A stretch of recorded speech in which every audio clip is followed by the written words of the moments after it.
진짜 시간 잘 간다, 그치? 나 중간중간에 밥 먹어. 조세정책 학개론 제4편 4장 조세정책. 조세의 개념과 기능. 이거는 한 문제 나온대. 별표가 많네. 부동산 자원 배분 공공민간 주택의 취득세 인하는 주택의 상대적 가격이 하락하는 효과를 가져와 주택의 수요 증가를 유도한다. 중요하니까 다시 이거 별표예요. 별표. 주택의 취득세 인하는 주택의 상대적 가격이 하락하는 효과를 가져와 주택의 수요 증가를 유도한다. 외부 효과의 문제를 해소하는 수단으로 활용된다. 토지 이용을 특정 방향으로 유도하기 위해서는 토지의 용도에 따라 차등 적용하여 과세하여야 한다. 서민주택을 위한 조세 특례를 통하여 주거 공간의 배분을 유도한다. 또 별표 부동산 경기 조절. 부동산 조세 정책을 통하여 거래 증가 및 공급 촉진을 유도할 수 있다. 한 번 더. 부동산 경기 조절은 부동산 조세 정책을 통하여 거래 증가 및 공급 촉진을 유도할 수 있다. 또 별표 소득 재분배는 상속세, 증여세, 양도세 등 사회 계층 간 소득 불균형 문제를 해소할 수 있다. 한 번 더. 소득 재분배는 상속세, 증여세, 양도세 등 사회 계층 간 소득 불균형 문제를 해소할 수 있다. 다음, 투기 억제 및 집가 안정의 수단. 다음, 주택 문제의 해결 수단. 주택 문제 해결 수단은 부동산 조세 재원의 확보나 조세 감면 정책 등을 통하여 소형 주택 공급을 증가시켜 주거 안정의 목표를 달성할 수 있다. 취득 단계에서 내는 세금은 취득세, 등록면허세, 인지세, 상속세, 증여세. 취득세, 등록면허세, 인지세, 상속세, 증여세. 보유 단계는 재산세, 종합부동산세. 처분 단계는 지방소득세, 양도소득세. 취득 단계는 취득세, 등록면허세, 인지세, 상속세, 증여세. 취득 단계는 취득세, 등록면허세, 인지세, 상속세, 증여세. 보유 단계는 재산세, 종합부동산세. 처분 단계는 지방소득세, 양도소득세. 이렇게 됩니다. 우리 어차피 세금 외워야 되니까. 그 다음에 조세의 전가와 귀착. 개념은 조세의 전가란 뭐냐면 납세 의무자가 부과된 세금을 다른 방법을 통해서 타인에게 이전시키는 현상을 조세의 전가라고 한다. 즉, 임대주택에 재산세를 부과하면 임대료 인상을 통하여 세금의 일부가 임차인에게 전가된다. 임대주택에 재산세를 부과하면 임대료 인상을 통하여 세금의 일부가 임차인에게 전가된다. 그렇지. 조세의 귀착. 조세의 전가가 완료되어 실질적인 조세 부담이 임대인과 임차인에게 각각 최종적으로 귀속되는 것을 조세의 귀착이라 한다. 경제적 효과. 공급자, 임대업자에게 세금 부과하는 것은 또 공급이 감소되는 현상으로 나타나고, 그러면 또 균형 가격이 상승해. 임대료가 상승하는 효과가 나타나. 부과된 세금은 수요자의 지불 가격을 높이고 소비자 잉여가 감소하는 거지. 지불 가격, 수요자, 임차인이 내야 되는 돈이 많아지니까 소비자가 남는 돈이 없는 거야. 감소되는 거. 그리고 공급자의 수입, 이윤이 감소시키는 것. 그렇지. 생산자 잉여가 감소하지, 남는 게. 부정적인 효과를 발생시키며 거래량도 감소시킨다. 사회적, 경제적 후생, 손실, 유발. 그래서 조세의 중립성이라는 말이 있는데, 이건 뭐냐면 조세 부과의 결과 납세 의무자의 상대적 경제 상황의 변화가 없는 것을 말한다. 즉, 납세 의무자뿐만 아니라 다른 경제 주체의 손실에 영향을 주지 않아야 한다는 것을 말한다. 그렇지. 여기 아주 중요한 게 이제 나와. 긴장해야 돼. 탄력성에 따른 조세의 전가와 귀착. 조세의 전가와 귀착은 수요와 공급의 상대적 가격 탄력성에 따라 달라진다. 탄력적일수록 세금 부담분이 귀착분이 적어지고 비탄력적일수록 세금 부담 귀착분이 많아진다. 가격 탄력성이 낮은 쪽이 더 많은 세금을 부담한다.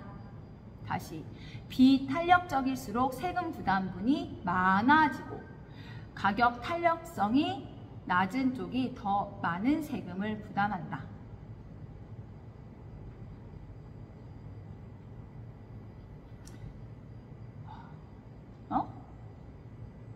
비탄력적일수록 세금 부담이 많아진다. 가격 탄력성이 낮은 쪽이 더 많은 세금을 부담한다. 이해가 안 되면 또 보고 문제를 통해서 또 이해하고 그렇게 하자. 동그라미 1. 수요가 탄력적이고 공급이 비탄력적인 경우 그때는 수요자의 세금 부담이 작고 공급자의 세금 부담은 더 크다. 수요가 탄력적이고 사고자 하는 사람이 탄력적이다. 탄력적이라는 말은 많다는 건가? 공급이 비탄력적, 공급은 적다는 거. 그럼 수요자의 세금 부담이 작고 공급자의 세금 부담은 더 커진다. 경제적 손실은 작아진다. 동그라미 2번. 수요가 사고자 하는 게 비탄력적이고 별로 없고 공급이 탄력적일 때, 공급이 많을 때 수요자의 세금 부담이 크고 공급자의 세금 부담은 작다. 나 이거 동그라미 1번, 동그라미 2번이 나는 잘 이해가 안 되니까 지문을 내가 정확하게 읽어줄게.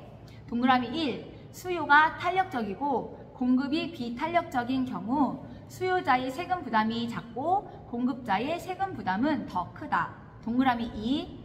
수요가 비탄력적이고 공급이 탄력적인 경우 수요자의 세금 부담이 크고 공급자의 세금 부담은 작다.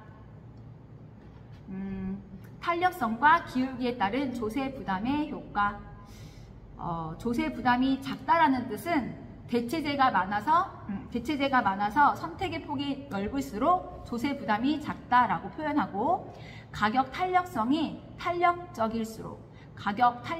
클수록 조세 부담이 작다라고 표현하고, 기울기가 완만할수록 조세 부담이 작다. 기울기가 완만할수록 조세 부담이 작다라고 말하고, 기울기의 절대값이 작을수록 조세 부담이 작다라고 표현돼. 그 다음에 조세 부담이 크다라는 거는 선택의 폭이 제한될수록 하면 조세 부담이 크다라는 뜻이고, 가격 탄력성이 비탄력적일수록 조세 부담이 크다. 기울기가 급할수록 조세 부담이 크다. 기울기의 절대값이 클수록 조세 부담이 크다. 탄력성에 따른 조세의 전가와 기차. 탄력성과 기울기에 따른 조세 부담의 효과. 그럼 방금 전에 그거는 수요가 탄력적 한번 해볼까? 방금 전에 수요가 탄력적이라고.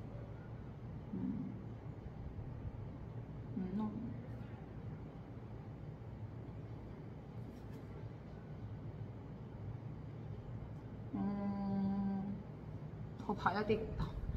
토지세의 경제적 효과. 1번은 고전학파의 관점이랑 2번은 헨리 조지의 토지 단일세, 가치세 이거에 대해서 나왔는데 별표가 3개야. 여기서도 한 문제가 나올 것 같다고 교수님이 말씀하셨어요. 1번 고전학파의 관점. 고전학파의 논리에 따르면 토지의 공급은 완전 비탄력적. 전혀라는 뜻이래. 완전 비탄력적이 전혀라는 뜻이래. 공급의 가격 탄력성 빵 제로. 완전 비탄력적. 그럼 이거 딱 수직 아닌가? 이므로 토지에 세금을 부과하더라도 토지세는 전가되지 않으며 토지세는 모두 토지 소유자, 공급자가 부담하게 된다. 따라서 토지세는 사회적, 경제적 후생 손실이 적은 효율적인 세금이므로 형평성과 효율성을 달성할 수 있다고 주장하였다. 이러한 토지세는 자원 배분의 왜곡을 초래하지 않는다. 중요하니까 다시 한번 지문 그대로 읽어줄게. 고전학파의 관점, 토지세의 경제적 효과. 고전학파의 관점, 고전학파의 논리에 따르면 토지의 공급은 완전 비탄력적, 괄호 열고, 공급의 가격 탄력성 제로, 괄호 닫고.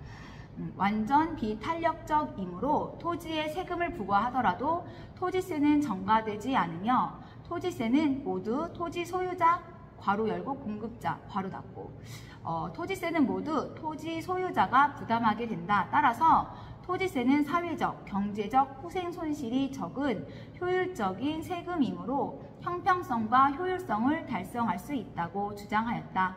이러한 토지세는 자원 배분의 왜곡을 초래하지 않는다. 오케이? 2. 헨리 조지의 토지 단일세. 헨리 조지의 가치세. 뭐 이렇게. 지주의 몫인 지대는 불로소득이므로 토지에만 세금을 부과하더라도 재정을 모두 충당할 수 있다는 뜻이다.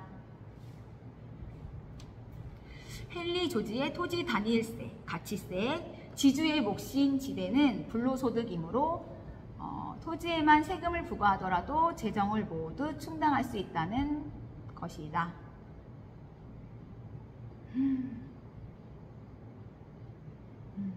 내가 뭐라고 밑에 뭐 P는 뭐 100 마이너스 2Qd만 뭐라고 썼는데 내가 메모했는데 뭔지 잘 모르겠어. 문제 풀 때 봐야 될 것 같아. 탄력성에 따른 재산세의 전가.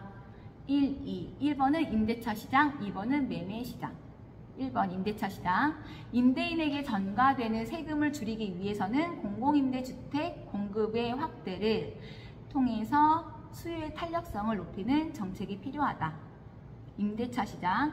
임차인에게 전가되는 세금을 줄이기 위해서는 공공임대주택 공급의 확대를 통하여 수요의 탄력성을 높이는 정책이 필요하다. 2번 매매시장. 주택 가격에 관계없이 일률적으로 같은 비율의 세금을 부과하면 고소득층이 저소득층에 비하여 조세의 상대적 혜택이 큰 역진세적 효과가 발생한다. 따라서 형평성을 위해서는 누진세, 차등과세가 필요하다. 그래서 표가 나와 있는데 주택 가격에 관계없이 재산세를 동일 세율로 부과하였을 때 신규 고가주택의 공급자는 건설업자, 수요자는 고소득층. 신규 고가주택의 탄력성은 공급은 비탄력적, 수요는 탄력적. 신규 고가주택의 조세의 귀착은 고소득층은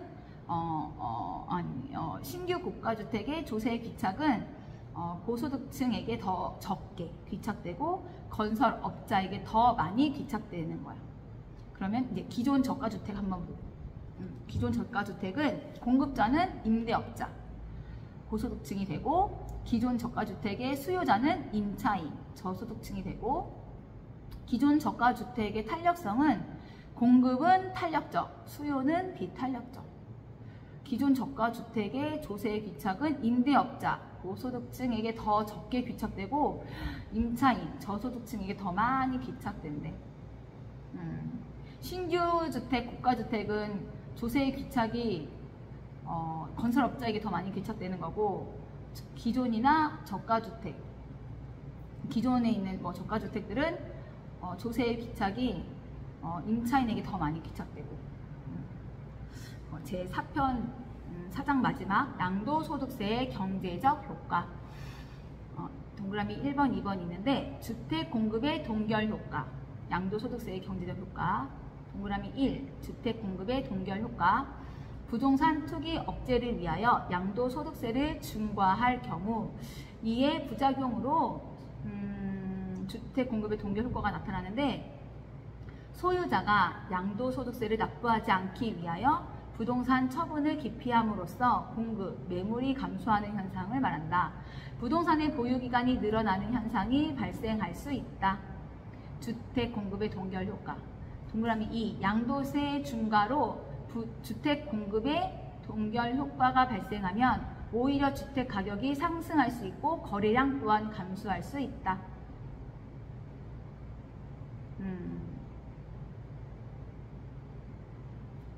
그렇습니다. 이제 우리 4편 요약 정리는 여기서 마치고 또 이제 문제를 풀어보도록 하자. 화이팅!